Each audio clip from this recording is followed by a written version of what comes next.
Bueno, bueno, buenas tardes a todos. Mi nombre es Unai Roldán y trabajo en UST, que es una empresa que nos dedicamos básicamente a hacer transformaciones Agile. Y bueno, aquí tenéis mis datos de contacto por si queréis preguntarme cualquier cosa. Y bueno, la parte del equipo donde trabajo, que tenéis los nombres de las personas ahí. Y bueno, nos dedicamos básicamente a esto, a hacer transformaciones Agile, sobre todo en grandes organizaciones, y trabajamos en bastantes países a nivel mundial, ¿vale? Y venimos a hablar de Safe hoy. Y normalmente, cuando hablamos de Safe, la gente lo que suele conocer es, pues esto, la big picture, que son como muchas cosas, y es un poco, ver esto de golpe es como, da un poco de miedo. Una de las cosas que nos dijeron cuando nos presentaron esto, el creador de Inlinkable, dijo, es importante que la gente sepa que cuando pinchas, tienes todo lo que es cada icono, cada cosa detrás. Es decir, puedes acceder a la teoría y leerlo todo sin necesidad de ningún curso ni nada parecido, ¿vale? Y bueno, como es un poco complicado y hay muchos mitos sobre Safe y es una cosa un poco así, amor-odio, lo que me gustaría hacer al principio es contar un poco también qué no es Safe, ¿vale? Y para hacerlo voy a ir un poco a la semántica, ¿vale? Lo primero que te dice es que esto es scale, es decir, esto es para entornos muy grandes y lo que te dice Safe es que son ecosistemas de desarrollo de productos complejos donde están involucradas de 50 a 125 personas. ¿Qué quiere decir esto? Que si tu empresa no tiene al menos 3 capas de abstracción o más, es decir, una empresa grande con mucha gente involucrada, posiblemente no necesites Safe. Ni siquiera tengas que saber de qué va Safe, porque no te hace falta. Además de esto, puedes tener una empresa muy grande o no tan grande, pero no tener ningún problema de comunicación. Si no tienes problemas de comunicación o de coordinación entre tus equipos, posiblemente tampoco te haga falta escalar. Y Safe lo que viene un poco a resolver es este tipo de cosas. Cuando te empiezas a encontrar cosas como que los equipos no hay alineamiento, demasiadas dependencias, no se coordinan las cosas y al final no entregamos producto a tiempo, es cuando a lo mejor tenemos que empezar a tomar la decisión de escalar. Y sobre todo, si eres una startup o una empresa pequeña, no tiene ningún sentido que Safe no es para ti, vamos, ¿vale? Para resumirlo. Al final, el resumen de esto es un poco el mensaje que siempre se da. O sea, no siempre es necesario escalar. Es decir, puedes ser una empresa muy grande y trabajar en productos perfectamente definidos y separados y que no te haga falta montar grandes mecanismos de coordinación porque lo tienes todo resuelto. Pero en el momento en el que aquello se complica y ya tienes muchas dependencias, entornos altamente regulados, cosas que afectan, pues yo qué sé, leyes externas o muchas cosas complicadas, es cuando a lo mejor te tienes que empezar a plantear si tienes que escalar y es cuando Safe puede ser la respuesta, ¿vale? La segunda cosa importante es que es Agile y esto no es opcional, es decir, esto está basado en 9 principios Lean Agile, aparte de en el manifiesto que todos conocemos, ¿vale? Pues hacemos conferencias incluso basados en estos 4 puntos y partiendo de esto y fusionándolo un poco con los principios de Lean, Safe saca sus 9 principios que lo que hace básicamente es intentar hacer que las empresas se enfoquen en la entrega de producto y a fluir cada vez más rápido para entregar cosas a los clientes, ¿vale? Y lo que decía, esto son principios, esto no es algo que tú pongas Safe y ya está. Esto no es opcional, es decir, son cosas, comportamientos o cosas que tú crees que gobiernan tu forma de hacer las cosas. Y no puedes meter Safe en una empresa y pensar que esto ya va a funcionar porque sí. Es decir, tiene que haber un cambio cultural muy importante para que estos procesos que te da Safe empiecen a de verdad funcionar de forma potente. Y luego una cosa también importante, que es el framework, ¿vale? O sea, esto es al final un modelo de referencia, un marco de referencia, y lo que tiene Safe es que te da muchas cosas. De hecho, cuando ves la foto, te asustas, ¿no? Ves tantas cosas y la gente lo que intenta hacer es esto. No, es que cuando implanto Safe tiene muchas cosas, que Safe no es para implantar. Y esto es un error. O sea, coger Safe, intentar meterlo tal cual viene, con el molde ahí en tu empresa, sea cual sea la empresa, es un error. Porque la teoría siempre es muy sencilla, pero cuando tú intentas instanciarlo en contexto, las cosas se complican muchísimo. Entonces, lo normal es que tú trabajes como haces con este ejemplo. O sea, coges las cosas que necesitas para utilizarlo en tu empresa y poder resolver los problemas que tienes. No tiene sentido que empieces a resolver problemas que no tienes con cosas que no necesitas, ¿vale? Y es una de las cosas que cuando ves la gran foto de Safe un poco confunde. Bueno, esto es un poco un resumen y a estas alturas yo creo que ya se dice mucho, bueno, esto es esencialmente Scrum, ya os habréis dado cuenta que Safe no es esencialmente Scrum, es otra cosa, ¿vale? Más grande e intenta resolver problemas diferentes.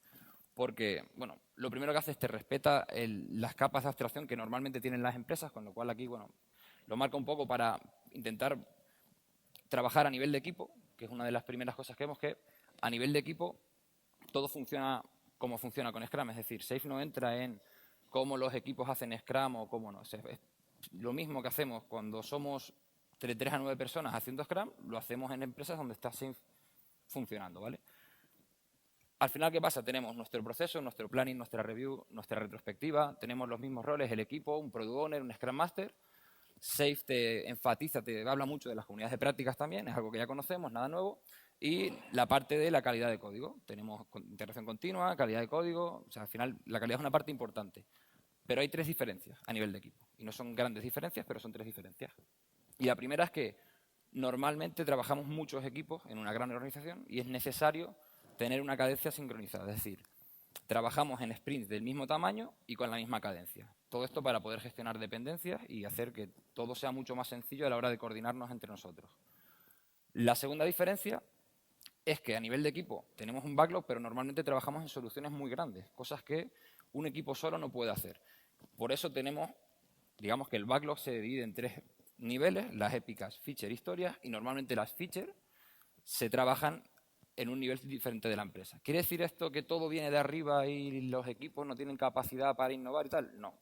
Los equipos siguen teniendo la misma capacidad para innovar y para incluir cosas en el backlog e intentar hacer cosas para mejorar. De hecho, luego veremos que hay una herramienta muy buena para eso. Pero sí es verdad que hay cosas que vienen identificadas de arriba como funcionalidades que van alineadas con la estrategia de la empresa. Y la tercera diferencia es que cuando terminamos de construir nuestro pequeño incremento, dado que es una pequeña parte de una gran cosa, tenemos que integrarlo hacia una solución hacia arriba, ¿vale?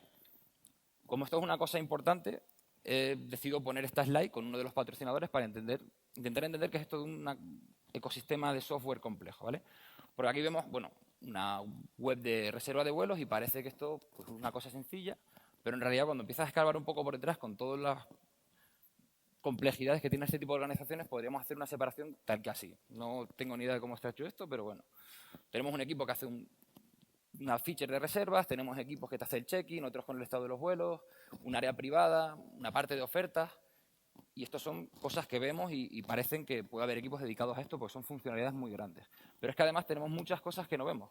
Esto es la web, tenemos un móvil, tenemos que capturar métricas, tenemos equipos de negocio trabajando en cosas que, cómo vendemos más a los clientes, qué precio ponemos, el precio del combustible, 1000 cosas que nosotros no sabemos ni que existen, pero que realmente están ahí y afectan a lo que nosotros creamos. Con lo cual es necesario coordinar todos esos pequeños equipos Scrum que lo que hacen al final es ir sacando producto poco a poco.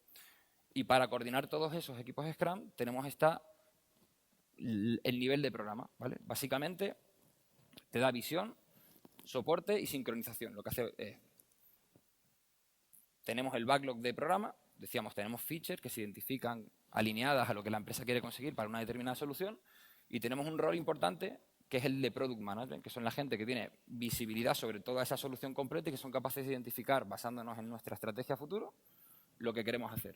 Y tenemos una visión y un roadmap, ¿vale? Esto no es nada nuevo. Tenemos además una serie de equipos que nosotros llamamos de soporte, ¿vale? Tenemos la parte de UX, DevOps, el equipo de sistemas que lo que hace es integrar, lo mismo que Nexus y LES tienen sus equipos de integración, aquí existen. Y hay puntos suspensivos porque cuando tienes problemas para coordinarte con otras áreas que están fuera de tu ámbito, por ejemplo, eres una empresa que trabaja en un entorno altamente regulado y tienes un departamento legal que tiene que estar muy centrado en lo que tiene que hacer, con lo cual no puedes mandar un tío de legal a cada equipo. A lo mejor en un futuro trabajas tanto y eres capaz de desescalar eso que está tan de moda para hacerlo, pero inicialmente es muy complicado. Con lo cual lo que sueles hacer es añadir aquí esos mecanismos de coordinación con áreas externas que necesitas, ¿vale? A nivel de programa también se trabaja en iteraciones, es importante el tema de la cadencia, y bueno, tenemos planning, tenemos review y retrospectiva, tenemos 5 sprints, normalmente 6 te dice que utilices sprint de 2 semanas, y tenemos una cadencia de 3 meses, ¿vale? Te dice que como mucho cada 3 meses tú tienes que revisar tu roadmap y tu visión, ¿vale? Y además, bueno, tenemos la parte del backlog que viene de la estrategia, lo que llamamos épicas. Las épicas caen sobre los programas las identifican, las convierten en feature, cosas que queremos implementar en nuestra solución y de ahí pasan a los equipos. Decíamos lo de la cadencia y aparece un sexto sprint allí que, bueno, si son PIs Programming Increment de 3 meses y son sprint de 2 semanas, había 2 semanas ahí que se nos quedaban un poco colgando. Esto se llama el sprint de Innovation and Planning, y para que lo entendáis es ese 20% que Google da a sus developers, a la gente de su empresa, para que hagan innovación y que puedan hacer cosas que ellos consideran que pueden aportar a la empresa, ¿vale? En esencia, eso es este sprint. Y luego tenemos un rol nuevo, que es el RT, que es el Release Train Engineer, que es como si dijéramos el Scrum Master de programa, ¿vale? Un programa al final tiene muchos equipos y tiene ciertas cosas que hay que intentar coordinar y que aquello tenga una mejora continua, etcétera, etcétera, y este rol es el encargado de hacerlo. Y llegamos digamos, al buque insignia de Safe, que es lo que mucha gente conoce. Todo esto que hemos contado, muchos equipos que trabajan en una misma solución, con una capa por encima que da, digamos, la visión, el roadmap y una estrategia a seguir, se engloba dentro del tren. Y el tren no es otra cosa que una metáfora. Al final lo que dice el tren es, vamos todos en el mismo tren, con un mismo objetivo, vamos hacia el mismo sitio, al mismo ritmo, y tenemos dentro de nuestro tren todo lo que necesitamos, ¿vale? También, bueno, hay mucha gente identifica los trenes por el tema de las salidas programadas, es decir, de hacerlo el calendario de release, ¿vale? Esto es así porque tú puedes planear tus subidas con cada sprint, cada 2 meses, cuando tu negocio crea que es conveniente sacar las cosas al público, pero bueno, no es la única cosa que hacer los trenes, ¿vale? Y luego tenemos un nivel de portfolio, ¿vale? Cuando tenemos muchos programas o muchas soluciones en la empresa que engloban una estrategia de negocio final al cliente, necesitamos unos mecanismos para poder coordinar aquello. Y esto te lo da el portfolio. La primera parte que tiene el portfolio, la primera responsabilidad es, viniendo de lo que se llaman las strategic themes, que son bueno, básicamente la estrategia de la empresa, se identifican una serie de iniciativas que puede ser deseable implementar dentro de nuestra empresa, y tenemos un Kanban funnel, básicamente un funnel de toda la vida, que entran muchas ideas, se analizan, se hace un business case, lo que se considere, para que al final lo que llega a la última parte del funnel sean las cosas que de verdad queremos implementar, ¿vale? Y de aquí pasaría directamente al programa identificado con la solución o el producto que queremos construir. Y tenemos otra parte, que esta yo creo que es una de las grandes cosas de Safe y es una cosa muy desconocida fuera de la gente que está metida en esto.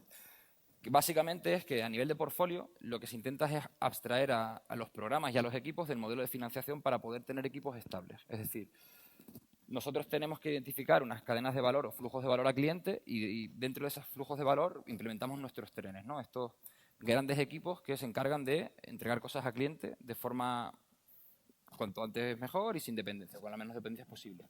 Y lo que te da Safe es un mecanismo para financiar directamente estos trenes, estos equipos, con lo cual al final lo que conseguimos tener son equipos estables que se despreocupan totalmente del concepto de proyecto, de fechas de fin, etcétera, etcétera.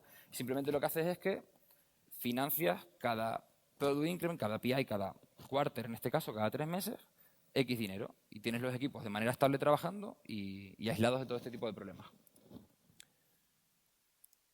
Bueno, esta es la foto completa de Safe. Y no, bueno, hay mucho, digamos, roce entre Safe, Less, Nexus, estas cosas. Mucha gente dice, ¿cuál es mejor y tal? Al final hay simplemente por introducir este tuit, o sea, es que me parece muy importante, que es, no es que sea Safe malo, Less mejor o peor. Al final hay un montón de herramientas que tenemos a nuestra disposición y nuestra parte de profesionales de esto es intentar entenderlas todas, nutrirnos de todas y ser capaces de aplicar lo que creemos que deberíamos aplicar en cada contexto para aportar el máximo valor al cliente y para que al final aquello funcione lo mejor posible, ¿vale? Y ponía este tweet justamente por eso. Henrik Niebuhr, que es una persona que bueno, todo el mundo reconoce por el trabajo que ha realizado y es un poco el enfoque que él plantea. Y esta foto justamente eso. A nivel de programa, Tren, Nexus, instancia de LES, tenemos más o menos herramientas que muchos de los diferentes frameworks te plantean y que son las mismas. Pero al final simplemente es eso, es conocer cuanto más mejor y ser capaces de tener más herramientas a nuestra disposición para poder implementarlas, ¿vale? Y nada más. Muchas gracias.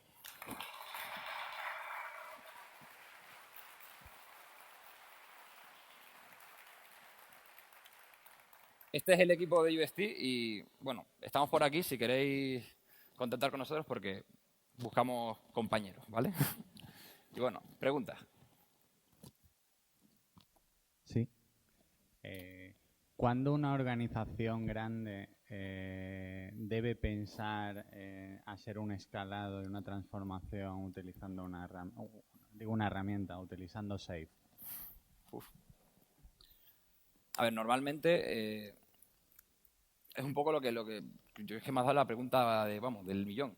¿Cuándo tiene que decidirlo? Yo creo, en mi punto de vista, cuando tú te das cuenta que no eres capaz de aguantar el ritmo, por ejemplo, de tus competidores o el ritmo del mercado y te estás quedando atrás, ya vas tarde. Entonces, deberías intentar anticiparte a eso. Ese sería el cuándo.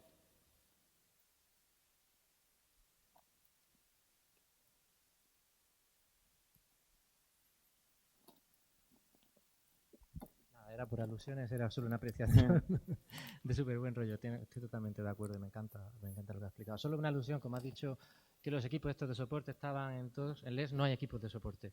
No hay Vale. equipos de No, integración. el de hay integración nada no, eso. vale. Vale. Todos los equipos son responsables end-to-end y tienen la obligación y el compromiso de tocar todo. No dejamos nada entre definition of DOM y potentially shippable product, no hay nada en LES. Una pregunta, cuando has hablado de capas de abstracción, ¿te refieres a estratégica, táctica y operativa o otra cosa? No, perdón. Las tres que ponía, o sea, portfolio, programa, equipo, que es como suelen trabajar las empresas, es lo Portfolio, que programa, yo equipo. llamo capas de abstracción. Ok, Vale. gracias.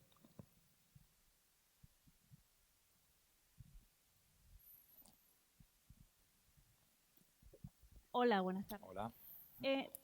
Entiendo también que con Safe una de las cosas que puedes hacer es implementar Scrum de Scrum, ¿no? No sé hasta dónde puedes llegar, más allá, menos, qué diferencias, qué... O sea, al final, el Scrum of Scrum es una reunión, que lo que hace es coordinar a varios equipos que tienen un mismo objetivo. Y aquí dentro de lo que es Safe sería a nivel de tren. Cuando tú tienes un tren que tienes muchos equipos con un mismo objetivo, la reunión tendría lugar a ese nivel. Vale, la última ya porque tenemos que ir a tomar el café. Una pregunta. Las grandes empresas, muchas de ellas han tomado el camino de elegir a 2, 3, 4 proveedores y hacer un outsourcing bastante integral de todo lo que construyen. ¿Cómo casa esto con eso? Vale. Normalmente, cuando identificas las cadenas de valor y los trenes que tienes que montar, hay muchas variables que entran en juego y una de ellas es esa. Si tú tienes tu desarrollo deslocalizado en la India, tiene toda la pinta de que los trenes que tú vas a montar son pues esos trenes de la gente que está en la India. No quiere decir que funcione. Es decir, desde que tú pones a la gente de negocio en un sitio y a la gente que trabaja en el producto en otro, tienes todas las papeletas para fracasar. Pero la forma de estructurar ese tipo de situaciones es cuando diseñas los trenes, que se diseñen un poco de acuerdo a tu contexto, sea el que sea, deslocalizado, etcétera, etcétera.